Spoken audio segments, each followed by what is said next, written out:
وہ ایک گناہگار بنی اسرائیل کی اس کی کہانی موجود ہے کہ وہ آیا اور نیکوکار سے اس نے کوئی بات کی تو اس نے اس کو جھٹک دیا، اور وہ اتنا نیکوکار تھا جب وہ چلتا تھا تو بادل اس کے اوپر سایہ کرتا تھا، اللہ نے اس کو اتنا نوازا ہوا تھا، لیکن گناہگار کو دیکھ کر کے اس کے اندر نفرت کے جذبات پیدا ہوئے، اس نے کہا میرے سے بات نہ کر، پیچھے ہٹ جا۔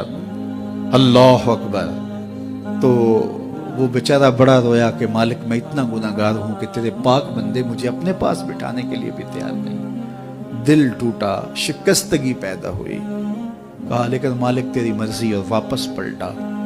لیکن جب واپس پلٹا تو وہ بادل کا سایہ جو اس نیکوکار پہ تھا وہ سایہ اس گناہگار کے سر پہ آ گیا۔ تو وہ کرم نوازی جس پہ فرما دے، اس کے سارے بندے ہیں، تو اللہ کو جو ہے وہ تکبر کی نیکی نہیں، وہ گناہ جس کے بعد عجز پیدا ہو اللہ کو وہ پسند ہے، وہ گناہ جس کے بعد توبہ کے جذبات ابھرے، بندے کو شرمندگی کا احساس ہو۔ تو مت ایسے بنے کہ 4 نمازیں پڑھ لیں تو سب بے نمازیوں کو حقیر جاننے لگ جائیں، تھوڑا سا کام کر لیں، صدقہ و خیرات کر لیں تو باقی مالداروں کو حقیر جانے لگے۔ آپ کو دین کے کام کی توفیق مل گئی ہے تو آپ دین کے ٹھیکیدار بن کے بیٹھ جائیں کہ میں اتنا بڑا جلسہ کروایا، اب میرے علاوہ تو کوئی یہاں مسلمان نہیں رہتا، میں ہی سب سے بڑا عاشق رسول ہوں، میں ہی سب سے بڑا مسلمان ہوں۔ نہ، ایسا نہ کیجئے۔ اللہ نے آپ کو توفیق دی، آپ نے لوگوں کو دعوت دی، پتہ نہیں کس آنے والے پہ کتنا کرم ہوا ہے۔ یہ تو ان کی رحمتیں ہیں، وہ جس پہ چاہے جیسے چاہیں برس جائیں۔ ہم کو ٹھیکیدار تھوڑے ہیں، ہم تو نوکری کرنے والے ہیں، ہم تو جوتے اٹھانے والے ہیں۔ ہو سکتا ہے کس کے صدقے، میرے والد گرامی مجھے یاد آتے ہیں، وہ مجھے فرمایا کرتے تھے جب گفتگو کے لیے نکلنے لگے اور لوگوں کا ہجوم ہونے لگا تو وہ مربی تھے بڑے، اور بڑی حکمت کے ساتھ جو ہے وہ کوئی نہ کوئی بات سمجھاتے رہتے تھے۔ تو ایک دن فرمانے لگے کہ ایک خطیب تھا، بظاہر اچھا خطاب کرتا لیکن اندر سے وہ اتنا اچھا نہیں تھا، تو جب وہ فوت ہو گیا تو وہ بخشا گیا، تو اس نے اللہ سے کہا کہ میرے مالک میرا تو کوئی عمل ہی نہیں ہے کہ میری بخشش ہوگی اور میری مغفرت ہو گئی۔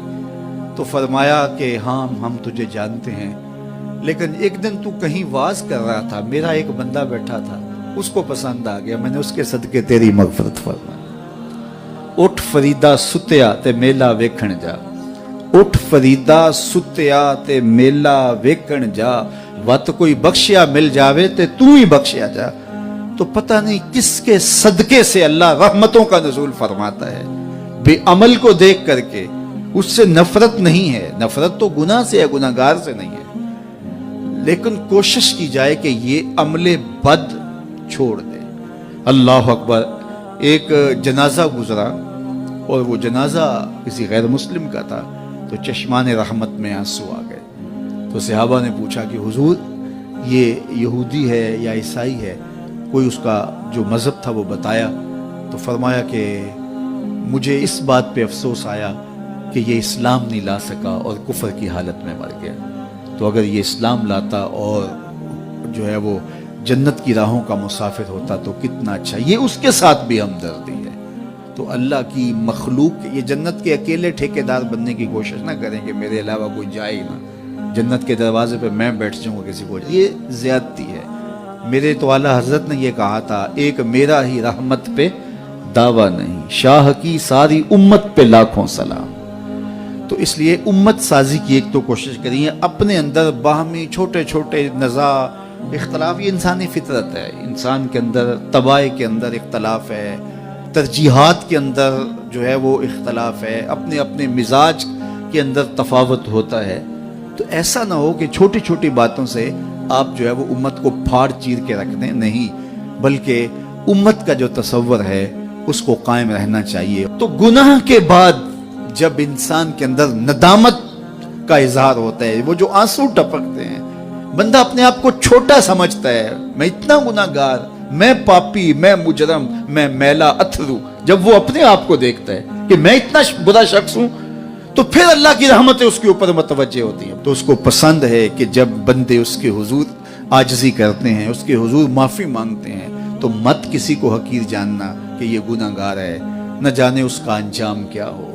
کتنے گناہگار ان کا آخر اچھا ہو جاتا ہے، کتنے نیکوکار ان کا آخر اچھا نہیں ہوتا۔ انما الاعمال بالخواتیم، وہ تھی تو فاحشہ عورت لیکن ایک کام کیا کہ ایک کتے کو پانی پلا دیا، اپنے دوپٹے سے جوتا باندھ کر کنویں میں لٹکایا اور اس کو پانی پلا دیا۔ حدیث پاک میں آتا ہے اللہ اس کے صدقے سے اس کی خطائیں معاف فرما دی۔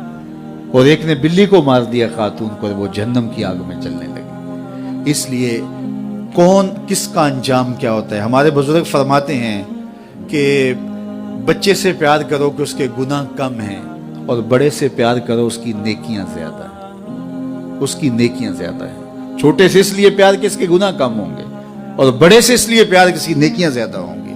اور اسی طرح جو ہے وہ خیال کرو کہ ہو سکتا ہے اس کا انجام بخیر ہو جائے اور اس کا آخر کتنا خوبصورت ہو۔ تو مت کسی کو حقیر جانیے گا۔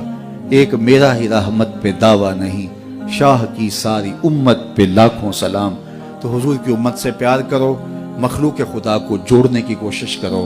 اور آقا کریم علیہ الصلوۃ والسلام نے یہ جو امت کا تصور دیا اور کہاں کہاں سے لا کے کہاں کہاں کے افراد کو ایک گروہ میں، ایک جماعت میں اور ایک امت کے اندر پرویا، ایک لڑی کے اندر پرویا۔ اس امت کو امت ہی رہنے دیا جائے۔ اللہ مجھے آپ کو اپنی پناہوں کا حصار عطا کرے۔